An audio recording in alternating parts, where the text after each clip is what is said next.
countdown show on Showtime. Oh, So, there it is. Look at oh that. yes, 30 seconds starting. Hey, hello everybody. It's Brian and Dan. We didn't fall off the face of the earth. We are here. It's Well, true. I didn't. Brian's partly gone, but you know. I'm on vacation. I'm finishing up my vacation, so I'm in the middle of the woods. Yep. Oh, Yeah. it's a beautiful place. It's a nice time of year to go do that. It was nice out today. I went to see a movie today. I went to see that Paws of Fury today. It was debuted. It's supposed to come out tomorrow, but they got the debut stuff. It's actually a really cool movie. I enjoyed it. But what I didn't know is Paws of Fury is kind of a kid's version of Blazing Saddles. Mel Brooks made he was one of the writers of the movie. He's the producer of the movie. He's in the movie. So if you've ever seen Blazing Saddles, Paws of Fury has loads of reference to that movie, and it's hilarious. I loved it. So that's what I did today. But it's so beautiful weather. I had to get out and do something because I'm in the house writing and editing and doing stuff and traveling. Oh, I just got back from one trip and I'm about to head off to another one. I So know. It's been, let's see, I don't know, what, 3, 4 weeks now, at least. Almost a mhm. month, we'll say, that we've been on. Yep. What's been happening? What have you been doing? I know you've been up to a lot. Who has? Yeah, I just got back this past weekend from Lansing, Michigan, where I did the Capital City Comic Con, which was actually I had a lot of fun. It's a smaller Comic Con. It's maybe one of the smallest ones I've done. That was good. I've done some really little ones that were not good. This one was small. They didn't have a big like cast list of famous people there, but they did have Tom Arnold, and he was fun to talk to, and I was special invited for a couple things at this one. I got to do a panel of discussion about how to get published. So I got a lot of people there, and Lansing, Michigan has lots of university stuff around there. So a lot of college students had questions about the publishing industry and stuff, and so I got to sit with other authors and talk about that.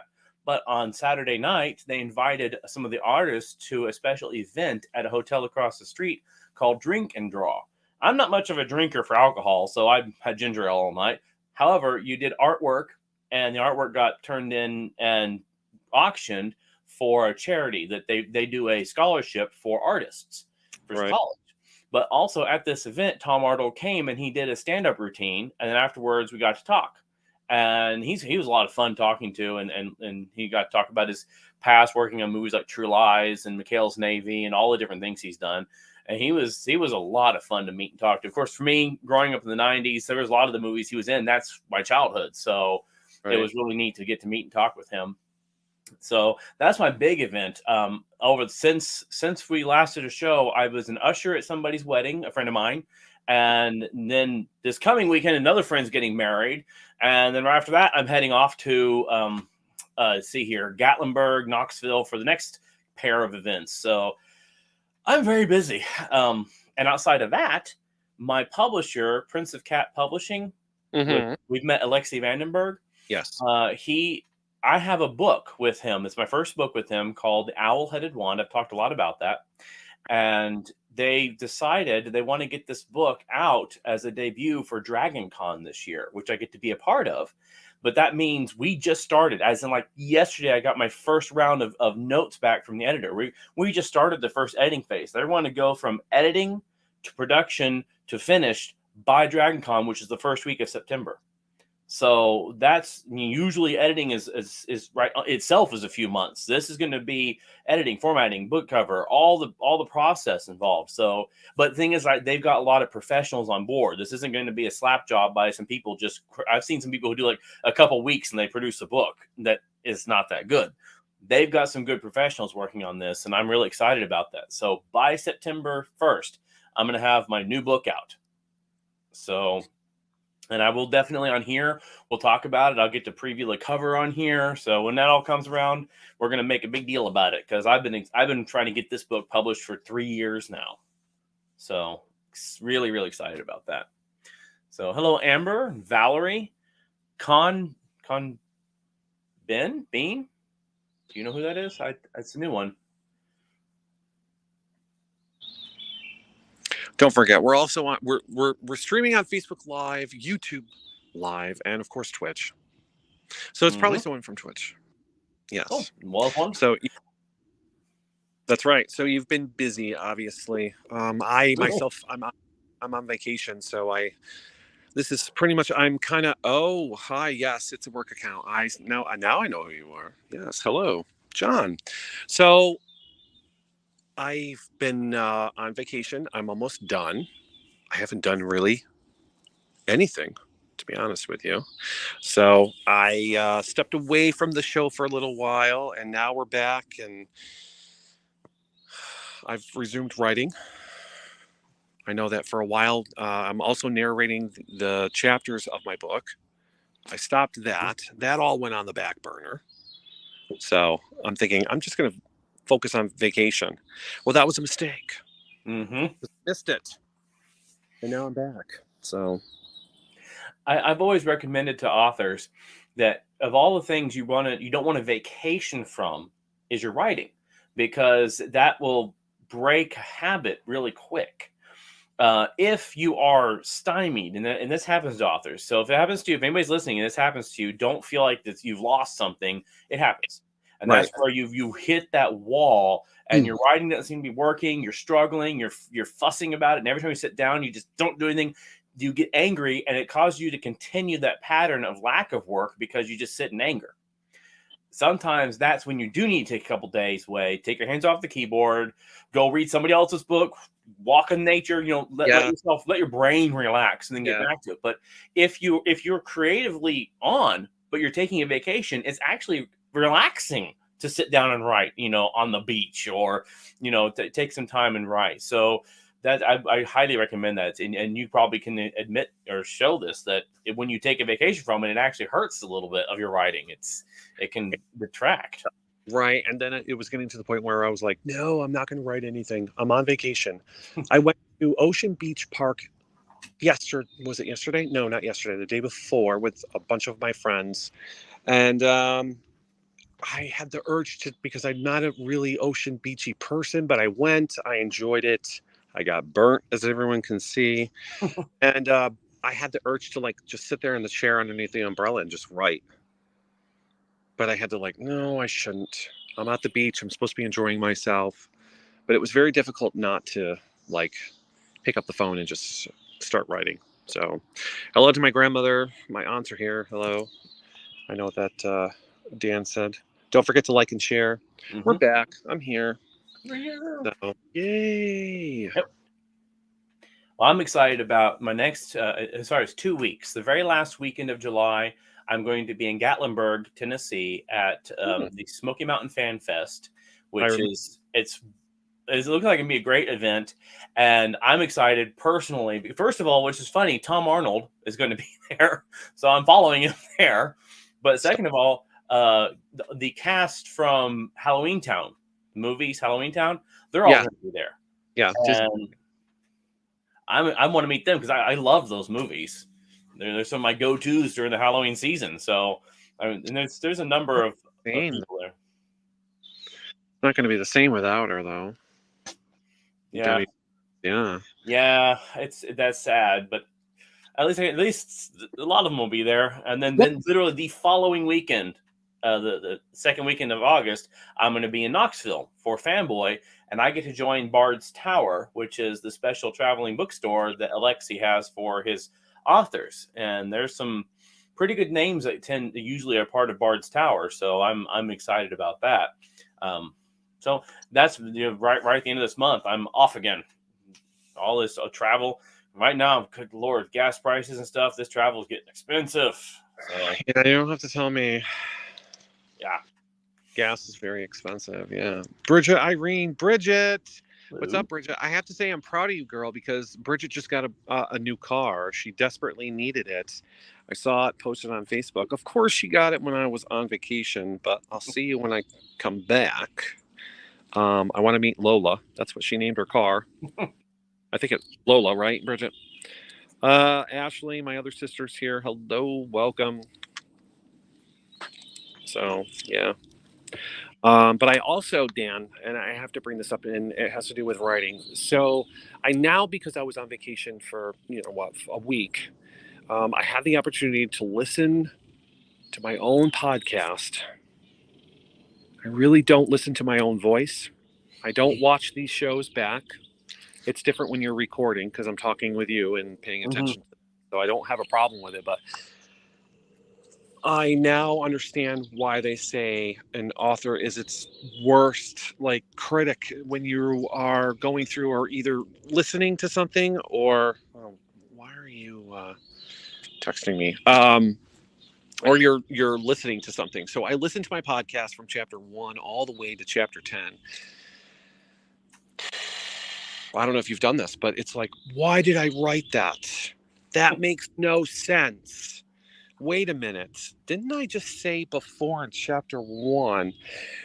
And I'm like, this is horrible. The pauses, the the silence in between, and then the mess ups.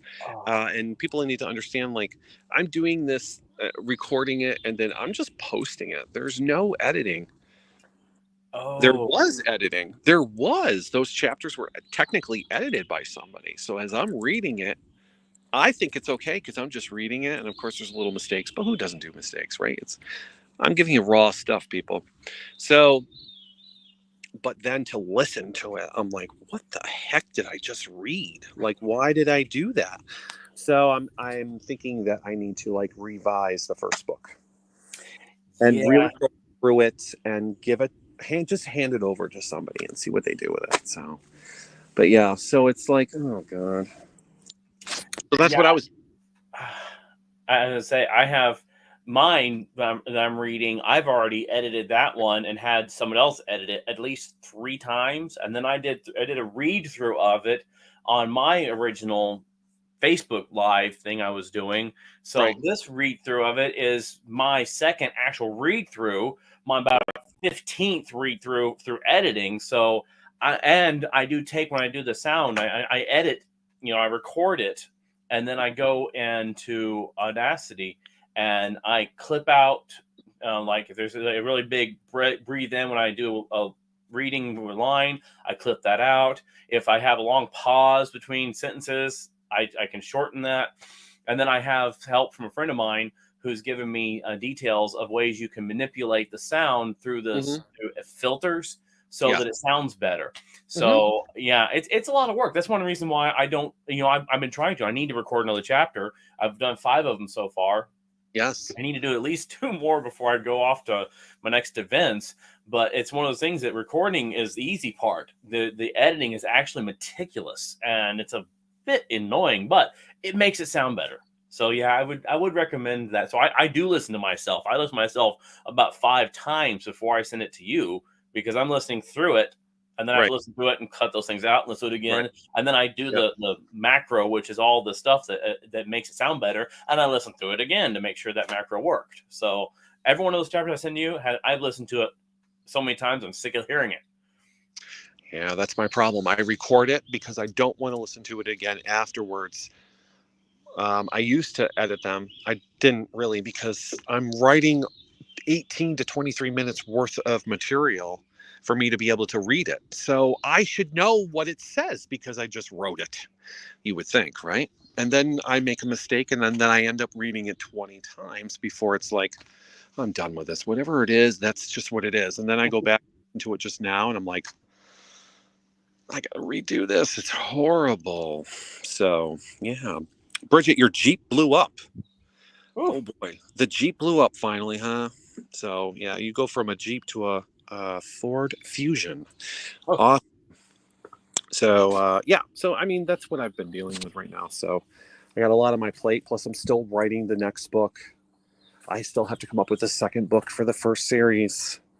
So there's lots to it. I got a lot going on, so that I got to get crack-a-lacking here. Yeah. People are waiting.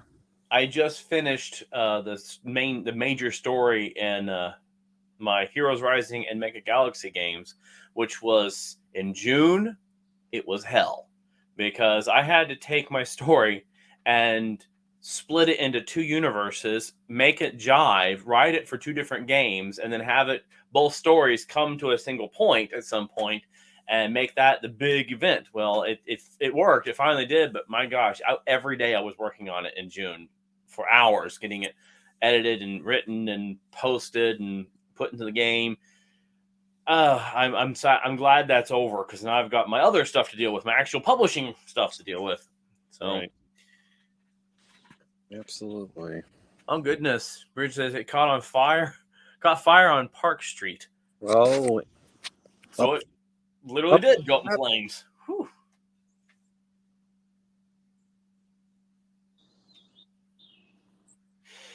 Yeah, Bridget, she says, y'all are hard on yourselves. Writing is hard, period. I agree. If you can write something without it being a wandering story, you're a good writer. Yeah. Well, she knows what I've been through because Bridget. Thank God for Bridget because she works in print and marketing, where I work for Staples, and she's been printing things for me. If I need something for the book or whatever, I've done posters. I've printed posters in print marketing and everything. So to sign, and so she knows all about the book. She just needs to buy a copy. But then again, now that I've listened to it, maybe you shouldn't buy a copy. Maybe.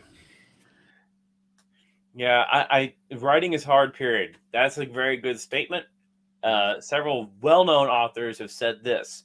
Deciding to be an author means you've given yourself homework for the rest of your life. Pretty much. Yep. You're writing essays on subjects that no one's ever talked about, on stories that you're inventing in your head, and you have to hope people can understand it.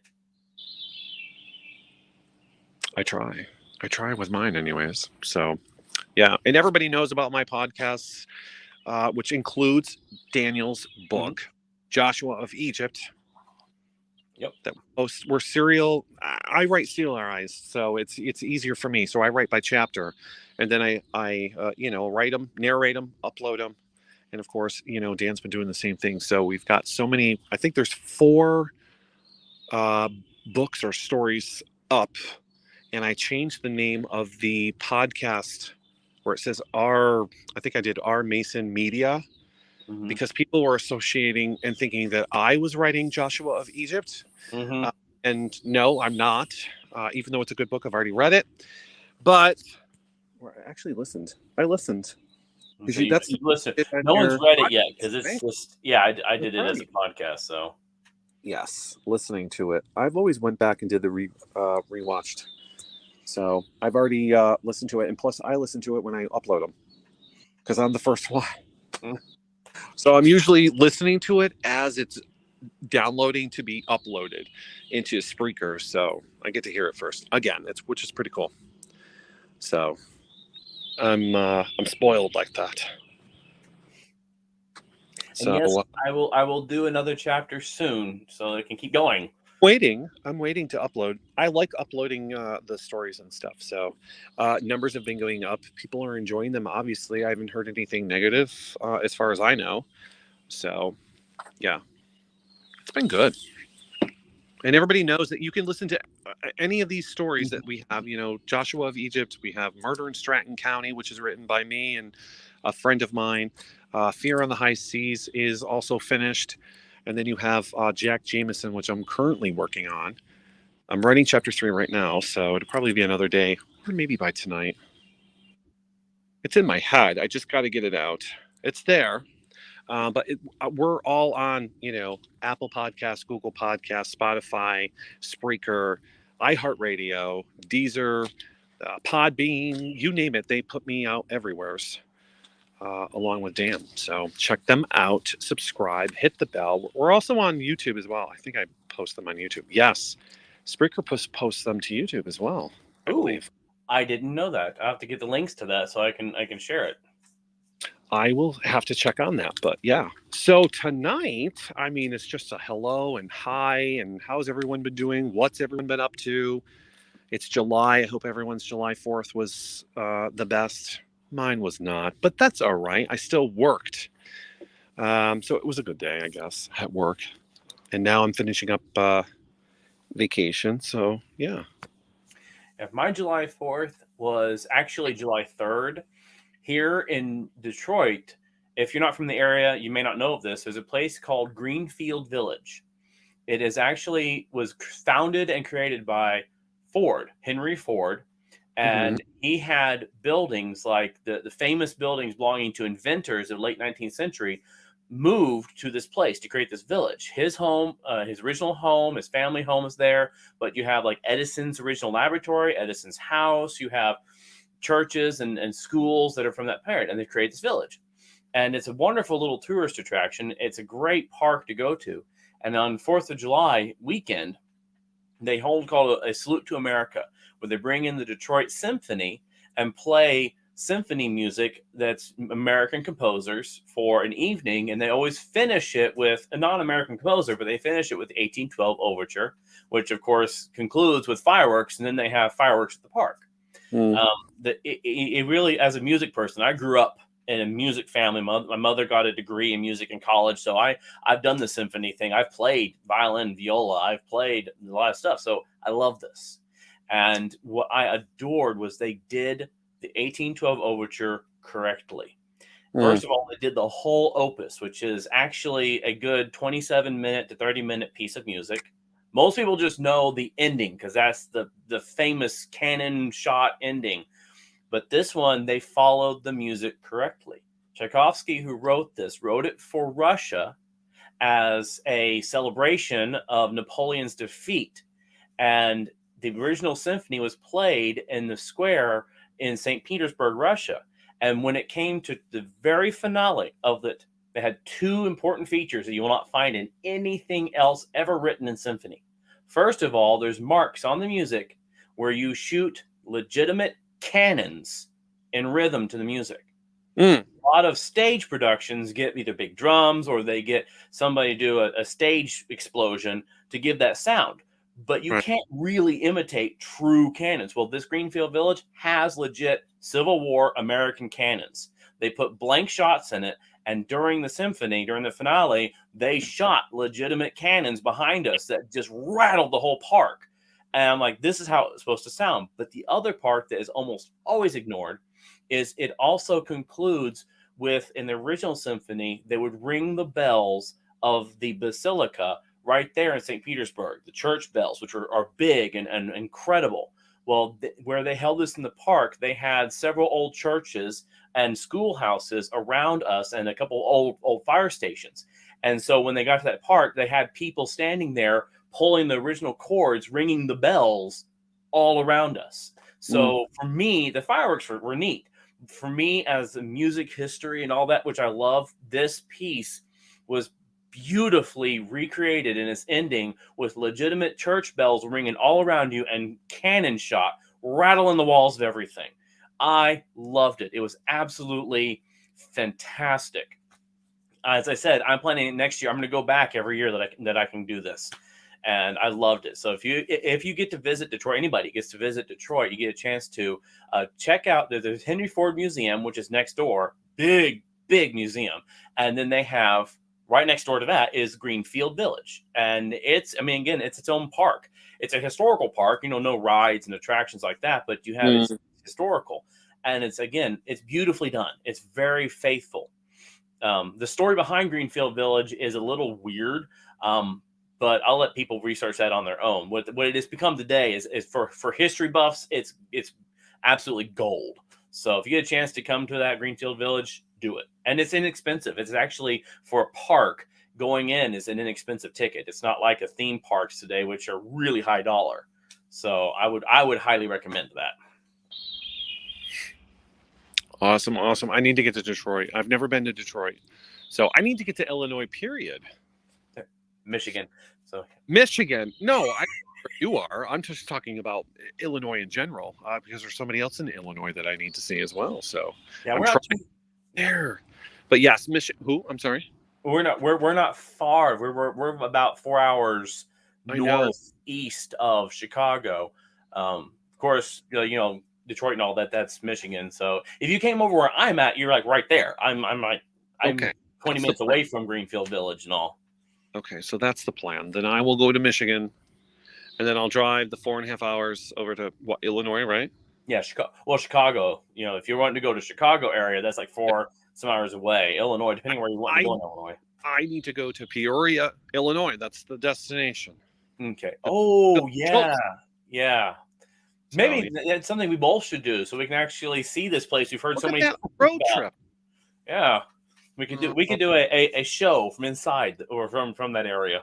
I don't think the place I'd exists love anymore. to do a show. Yeah, so that's the goal. I think that it possibly will most likely happen in October. I would hope. I'm shooting to hopefully get out there for the Halloween. I'm not gonna.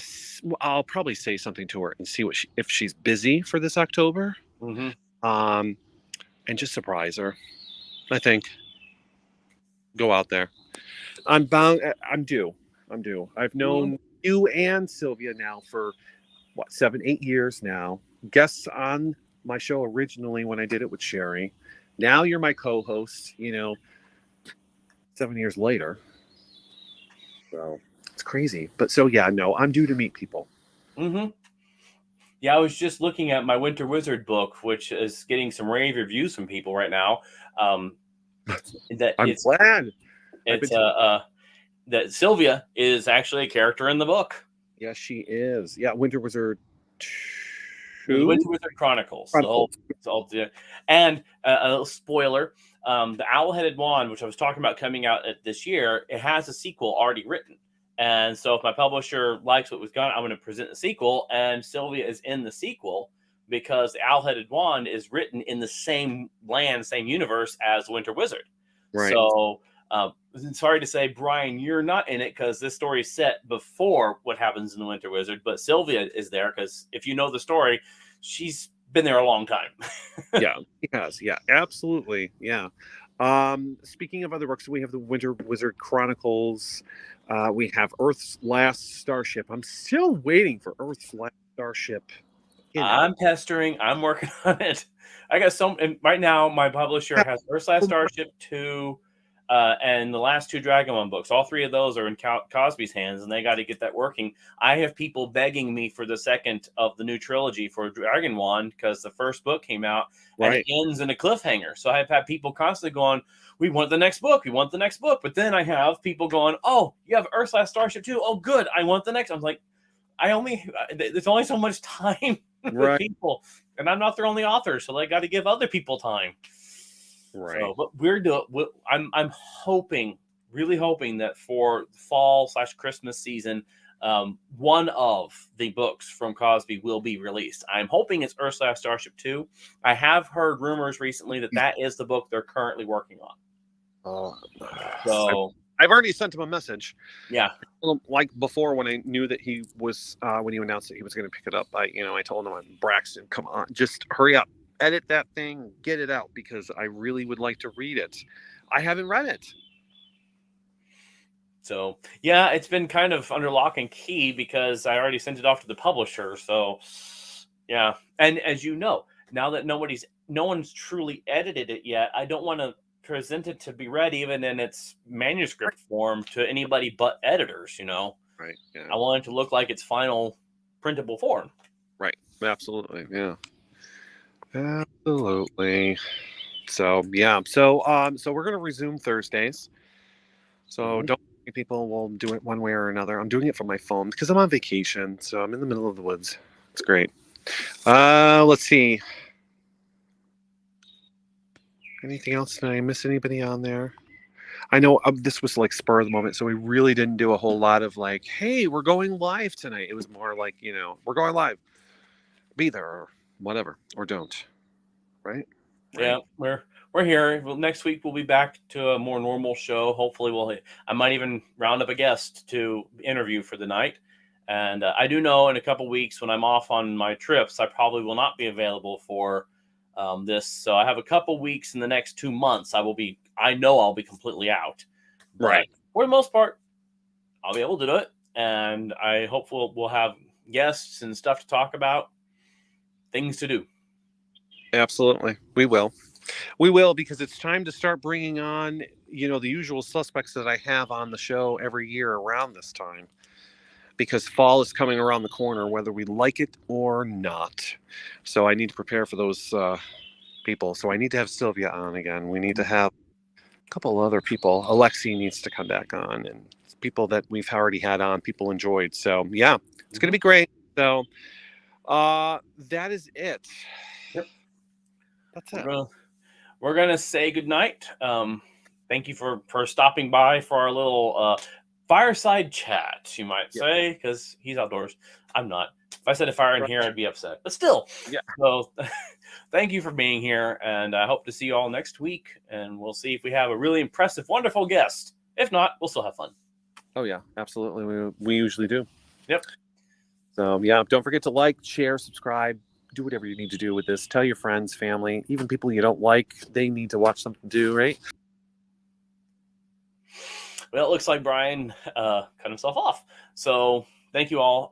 Yes, like, share, and subscribe, and look for our show, our podcasts on on Spreaker or in all the other formats. So you can check them out. I'm sure you can find the links. Oh, it's backwards now. I'm pointing at you, but it's back. Anyways, go ahead. Yeah, I'm listening. So yes, we'll be sharing the links for our shows, and don't forget to follow my page, Dan Payton Author, on Facebook. And so good night, everybody. Yeah, bye.